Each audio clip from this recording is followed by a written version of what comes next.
Hello, and welcome to another video. It's been a little bit since my last one, and it will continue that way until 7.6 is here. But I do have plans to make a couple videos after 7.6. If you guys are interested in how to make credits, I might cover a guide on that. Editing is still pretty difficult for me, but you know, having a little side project is definitely healthy for me to have something to do instead of, work as much as I am. I've been working a lot. It's holidays. So having something to do outside of just sitting in queue and WoW or playing an unhealthy amount of old school RuneScapes leagues that released a couple days ago. So if you guys are interested in updated class guides or like gearing guides or something, I was thinking about making a new video when the new augments augments come out. Sorry. Sometimes I mix up the words. I'll think of like two words because I was thinking augs, and then I was like, no, it's augment. I feel like I do that often. But I was thinking about making a new video where I cover all the crit DRs, and then pretty much crit DRs gonna stay the same for the most part. But like the thresholds of like what you could do, like whether you could afford high alacrity, what the high alacrity is for your class, is it worth it, stuff like that. Because I've tried pretty much all the stat pools, and I could lay out the information like, hey, if you want to copy this, this is exactly what you would use. Since the new purples are going to be better than the golds that we currently have, making these builds are going to be a lot easier. So I'll be able to like lay out a high alacrity build and all that for pretty much anybody that wants it. So if you guys are interested in that, I'll definitely make that. I'll probably cover like all the specs that I play, which is pretty much everything except for healing. Though I suppose I could cover a little bit for healing, but for the most part, the only thing that's really different is that sorcerer gets a little bit critical for free as a passive. So critical is a little bit different on them, but at the same time, this means that going a little bit more critical sometimes can be more beneficial, but there's still a general rule of thumb about 68 to 70% crit hit multiplier. That's about where you want to stop.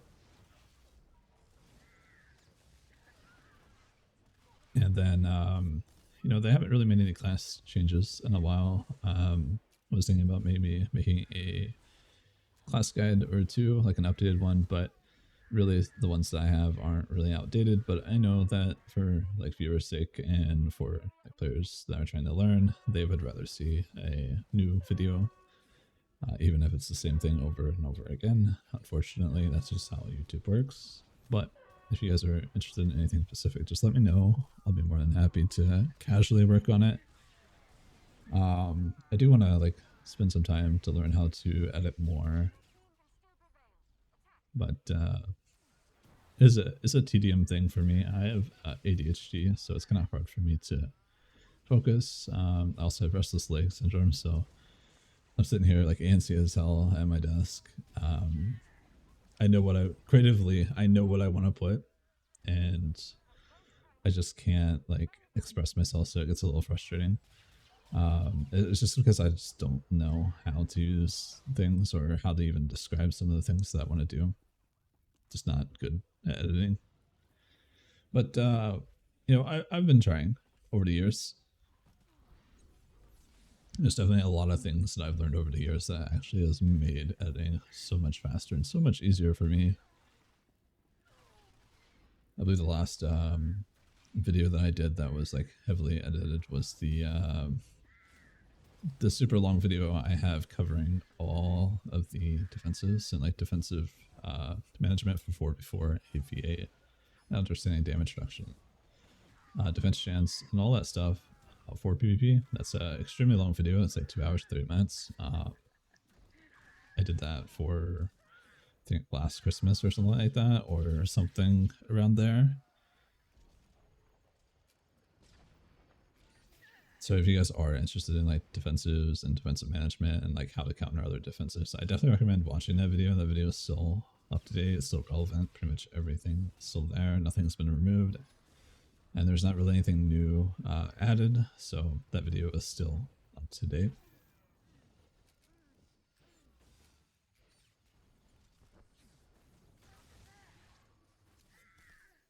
But I've also come to a realization like that kind of information I feel like is just not as useful for most people because they like don't really feel the need to like go that far. They just want to copy, play for their own, learn their own way, and whatnot. Just want to have a blueprint for what is good enough to work, and then adopt their playstyle from that point on. Which I totally understand, totally agree with. A lot of people do that; they'll just copy, and then that's it. But for those players that really want to get better, we'll look for those like extra little bits. So that's more like a coaching kind of information thing. Which, by the way, if you guys ever want like a VOD review or whatever, like me, just watch your gameplay and see if I can give you any pointers or any help, or if you're just not sure what to do. Obviously, I've played tons of arenas. I've played tons of pretty much everything in Star Wars. There's definitely some things that I assume people will know, but they don't actually know. It's really hard to teach what you don't know, or you don't know what they don't know, I guess you could say. So, for example, sometimes I'll consider some of the shortcuts that I use as common sense or as something that you would commonly know. Not really common sense because, like, how would you know? So that'd be kind of silly. But basically, you know, some people don't know about them. I've had videos on them for a while. Those are a little bit more common nowadays, especially since I've got shorts of it and more people have been using it over the years. But for example, it's another one. I can't think of anything right now, but there's a lot of stuff that, you know, it's just kind of hard to teach something that you don't know that, or I don't know that you don't know. If that makes sense. And I think that when it comes to like coaching, it's much easier to do. And I hate using that word because that's technically how you call it, but I wouldn't actually be doing that. I'd just be like, giving you some pointers or whatever. But teaching people is a fun thing for me. I like actually really enjoy it. I'm very analytical. The main reason I even got into YouTube was to watch my own gameplay and see where I can improve. Overall, I even started streaming just so I could get my VODs onto YouTube, or just like watch my Twitch VOD back and like see what I could do, how I can improve. If you watch some of my old videos, you can see how much I've improved over the years. At least to me, that's fun. Which brings me to another thing that I want to talk about. See, you know how a lot of players are just giving out for rewards, regardless of whether they gear, regardless of whether they win or lose. They don't really care. They're just there, kind of just for rewards. It's really unfortunate and it's like that. I hope that they can change the reward system. So one thing to think about is that the level PvP is not very rewarding compared to what it used to be. You used to get Warzone commendations for queuing PvP back in the day. One way that they could change the level PvP is to add tech frags and Warzone 1 accommodations for queuing. This gives incentive for those players that are just queuing for rewards, a reason to play low Bs and mid Bs, which would be a great win. And then also at the same time, you have players that usually aren't too great, a chance to like learn at a slower pace, because mid Bs and low Bs are just slower pace. They're also usually better performance-wise because there's less things happening, there's less actions per minute, there's less abilities to press, there's less buffs and debuffs, which buffs, debuffs, and animations are kind of like the main killers of the FPS. And then obviously if you have high actions per minute, especially if everybody does, frame rate really tanks because it's just too much. So having a healthy place for those players to play, but also still get like their conquests. Like some people that play conquests, like they've never upgraded the gear. I think PJ Patrick was somebody that played most of this expansion with 276 gear. So that means he played all of 5.0 and 276. That's like literally the starting gear that you get from 5.0. And then going into 7.0, he played with that for most of it. I think only recently he actually geared. and I don't even know how much he geared. I just know that he geared more than what he had. Just crazy to think about. Overall, you know, like those players, they'll play for conquest. They're just there for their X amount of games, and then they go. It's not something that they really care for, and they have probably no care whether the fact that they're severely undergeared or can even harm enemy players. But hopefully, with that reward structure changing, new purple augments being relatively cheaper and better than the current augments that we already have, we'll be in a situation where PvP can be a lot more healthy.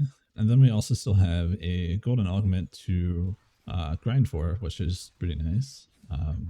While I may not be completely for it, I don't actually mind it happening. I would have preferred something different and then maybe have an augment later. But, you know, hey, this is what we got, and I'm just going to make do of it because there's really no point in complaining about it at this point. If they wanted to change it, they could have, but they chose not to. So it's time to just buckle up and deal with it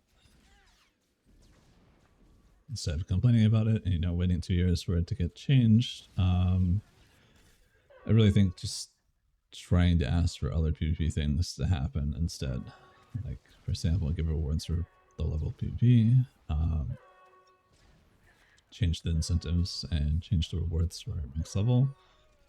It'd be nice to see, like, hey, if you get X amount of wins above this win rate, or they add rated, give a reason to sub.